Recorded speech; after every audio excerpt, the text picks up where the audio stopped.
Begin the examination of the motor system by observing the patient's body position at rest and during movement. I'm going to move these up for a minute.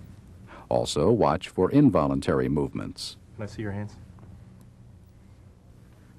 Next, assess muscle characteristics, beginning with muscle bulk. To do this, carefully inspect the muscles of the shoulders, arms, hands, thighs, and legs, noting any atrophy. Let me do all the work here. Then, evaluate the patient's muscle tone or resistance to passive stretch. Encourage the patient to relax. Then take one hand in yours and, while supporting the elbow, flex and extend the patient's fingers, wrist, elbow, and shoulder in one coordinated movement. The patient's arm should move easily and smoothly with little resistance. Repeat on the other side. Once again, let me do all the work. To assess muscle tone in the legs, extend the patient's leg at the knee and move the foot up and down at the ankle. Note the patient's resistance to your movements.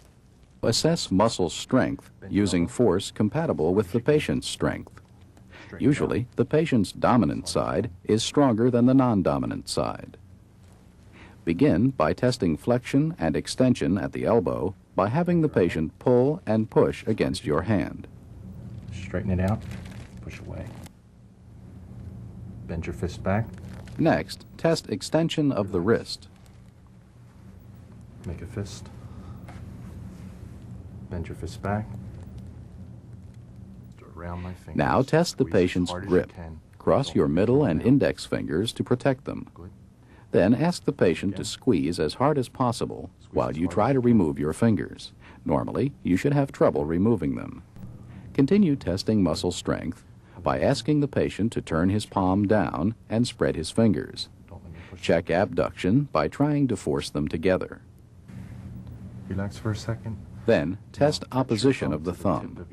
To do this, ask the patient to try to touch the tip of his little finger with the thumb while you resist the movement.